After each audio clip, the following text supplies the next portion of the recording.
My people, what is going on? This is Kari with Temple of Geek, and I'm here to give you your non-spoiler review for the new movie Y2K.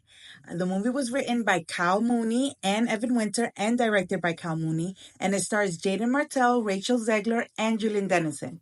The synopsis is pretty simple. On the last night of 1999, two high school juniors crash a New Year's Eve party, only to find themselves fighting for their lives in this dollop disaster comedy. Now, before I start with the review, I want to give a big thanks to A24 for the early invite. I was able to go watch it in theaters early this week at Alamo Drafthouse, and it was really cool.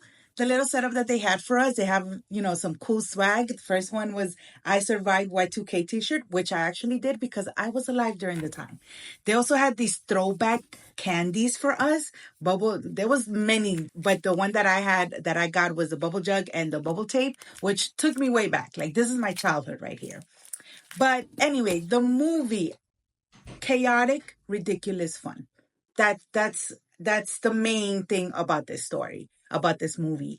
And big nostalgia. It took me back to my teenage years. It was just hinged, everything that's going on. The funny thing is that, for anybody that doesn't know, Y2K was a very big deal. We were transitioning from 1989 to 2000, which we thought was like, the biggest deal in the world. We had a lot of, conspiracy theories about the technology that it was going to go all wrong. And we also had, the end of the world, the apocalypse, because we were going into this new century. So it was crazy. And the movie captured that essence, captured that craziness that we all had that back then. And I really love that they were able to capture not only that, but the way that they did everything with, making sure that they got everything correct from that era. The wardrobe, the lingo, the kids, how they acted and everything. And it was just like, my dude, I was there and this is exactly how it was. So it was really cool. So basically you have two teenage kids, Eli and Danny. They're the outcasts in high school. They're their own little group, shy nerds and stuff. And of course, Eli has the crush on the popular girl, Laura, which is Rachel Zegler's character. So of course, he's out there. It's New Year's Eve. They're going to have a big party and he wants to impress her. They go to this New Year's Eve party and all hell breaks loose at 12 o'clock. Like, everything goes crazy. Anything that's technological, all the electronics start going nuts, and it's chaos the whole time. But I'm telling you right now that this is a movie that is just fun. When you go see it, don't expect anything like profound or like super out of this world. It's just one night of fun chaos. That's it. And I love that the style that they did, the way they did this movie, very reminiscent of movies, a lot of the movies back in like the 90s and 2000s, that where everything takes place in just one night. So that's basically it. Everything takes place one night, from one day to the next. And the cool thing that happened at the theater, they had a Q&A afterwards that they live streamed with Kyle Mooney and with Evan Winter, with the writers, and just basically explaining how everything came about. And it was just Kyle Mooney. They were at a party. This was in 2019. And they were just talking like, dude, we should make a movie. Like, something they wanted to do a movie that was going to be reminiscent of, like, back then, having that feeling of, yo, let's go have a sleepover and let's watch this movie type of thing, right?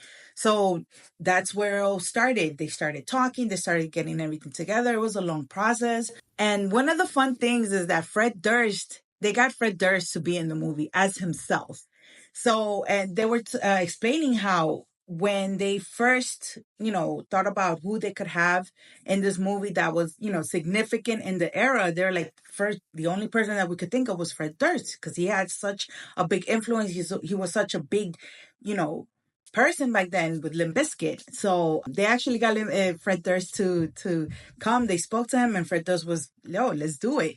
He was actually there at the Q&A as well. He said that, it was a very fun to do the movie. It was kind of weird for him to play himself, but ultimately, it all worked out. So it was really cool. But definitely, this is a movie that's going to take you back. They did their research. They absolutely did their research on this. Every single thing to the AOL dial up, to everything, like the video stores and the posses that existed back then, you know, the cool kids with the Abercrombie and Fitch and the little seashell chokers, and then you had, you know, of course, the popular girls, and then you had the skater people, and then you had the ravers, and you had the people that were into, like, you know, underground hip hop rapping. You know, they had their own thing going on because everybody thought they were a rapper back then. So it was really fun. I absolutely recommend you guys going to watch this movie. It's an A24, so you know you can never go wrong with them. They all their movies, everything that comes out with them is amazing. And again, go have fun with it. I highly recommend this movie. Go have fun. Go with your friends. Go with your Gen X and your millennial friends. And if you're gonna take your younger, you know, friends or people that you know, trust me, it's gonna have fun. And then you could be there to explain to them a lot of these jokes, because a lot of the jokes is definitely millennial Gen X humor that, you know, we found funny. So it might be corny for the newer generation, but it's definitely, you know, it hit the spot with me for being a millennial and all. So definitely go check it out. Have fun. It's already out in theaters. Came out, I believe, today. And yeah, I hope to catch you on the next one. Take care, guys.